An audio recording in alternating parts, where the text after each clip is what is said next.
Do you think that Washington is paying attention to the needs and concerns of millennials?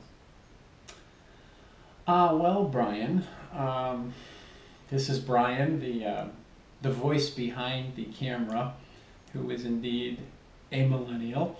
Um, no, I don't think so, Brian, and I think many millennials would agree with me. I think that Washington is spectacularly failing the millennial generation. I think that your generation, Brian, has incredible needs and concerns that are not being adequately taken care of.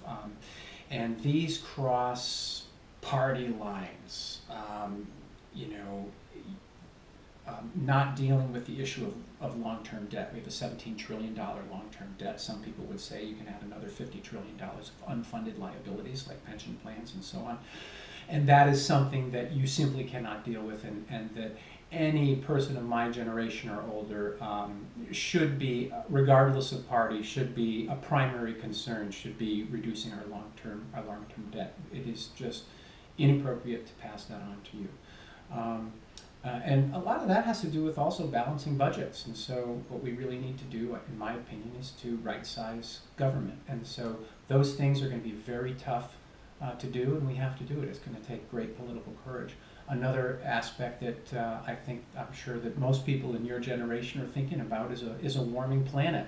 You know, and people actually arguing over the science, the validity of the science, and I don't argue over that. And regardless of whether climate change and global warming has been caused by human factors or is naturally cyclical, guess what?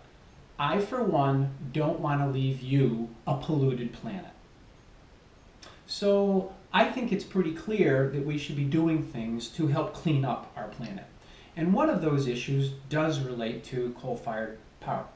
And I think that over time we can reduce and stop the use of coal in how we create our baseload energy supply, and that can be replaced by cleaner and clean energy, and I think that that's very important. So from the standpoint of climate change, a warming planet, long-term debt, and numerous other issues, not just student loan debt, I think that you're being spectacularly failed. And I would be a strong advocate for those long-term needs and concerns of the millennial generation. And I think that when we're thinking that way, when we're thinking long-term, then we have a return to good governance.